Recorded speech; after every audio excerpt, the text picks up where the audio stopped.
কল্পনা করুন তো, একজন সাধারণ ঝাড়ুদার মারা যাওয়ার সময় ব্যাংকে রেখে গেছেন 80 কোটি টাকা। অন্যদিকে হার্ভার্ড থেকে পড়ালেখা করা একজন বড় ইনভেস্টর ব্যাংকার দেউলিয়া হয়ে রাস্তায় বসেছেন। কিভাবে সম্ভব?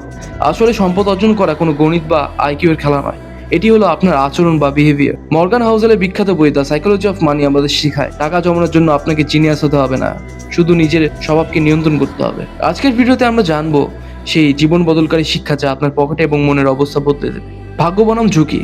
সাফল্যের পেছনে আমরা শুধু কঠোর পরিশ্রমকে দেখি, কিন্তু লেখক বলেছেন প্রতিটি সফলতার পেছনে ভাগ্য আর প্রতিটি ব্যর্থতার পেছনে ঝুঁকি কাজ করে। বিল গেটস যখন স্কুলে পড়তেন তখন সারা পৃথিবীতে মাত্র 300 জন ছাত্রের কম্পিউটার ব্যবহারের সুযোগ ছিল। বিল গেটস 300 জনের একজন ছিলেন। এটি ছিল তার ভাগ্য। কেউ সফল হলে তাকে অন্ধভাবে অনুসরণ করবেন না, আবার নিজে ব্যর্থ হলে খুব বেশি ভেঙে পড়বেন না, কারণ দৃশ্যপটের আড়ালে ভাগ্যের একটা খেলা থাকে। চক্রবৃদ্ধি হারের জাদু। ওয়ারেন বাফেটের সম্পদের মূল রহস্য কেবল তার ইনভেস্টমেন্ট দক্ষতা নয়, বরং তার ধৈর্য। তিনি 10 বছর বয়স থেকে বিনিয়োগ শুরু করেছিলেন। টাকা জমানোর চেয়ে বড় বিষয় হলো দীর্ঘ সময় ধরে সেই অভ্যাসটা ধরে রাখা। ছোট ছোট জমানো টাকা সময়ের সাথে পাহাড় সমান হতে পারে। সম্পদ বনাম বৃত্ত।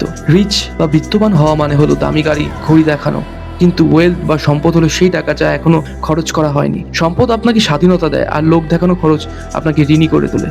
সত্যিকারের সম্পদ দৃশ্যমান নয়, তা ব্যাংক ব্যালেন্সে বা ইনভেস্টমেন্টে থাকে। স্বাধীনতার জন্য টাকার সবচেয়ে বড় উপযোগিতা হলো এটি আপনাকে আপনার সময়ের উপর নিয়ন্ত্রণ দেয়। আপনি কখন কার সাথে কি কাজ করবেন সেই সিদ্ধান্ত নেওয়ার ক্ষমতা যদি আপনার থাকে, তবেই আপনি প্রকৃত ধনী। টাকা দিয়ে গাড়ি বাড়ি কেনার চেয়ে সময় কেনা অনেক বেশি তৃপ্তিদায়ক। টিকে থাকাটাই আসল সফলতা। শেয়ার বাজারে বা ব্যবসায় অনেক লাভ করার বেশি গুরুত্বপূর্ণ হলো টিকে থাকা। আপনি কোনো বড় ঝুঁকি নেবেন না যা আপনাকে পুরোপুরি দেউলিয়া করে দিতে পারে। টিকে থাকলে একদিন না একদিন আপনি বড় অঙ্কের মুনাফা পাবেন। মানুষের যৌক্তিকতা।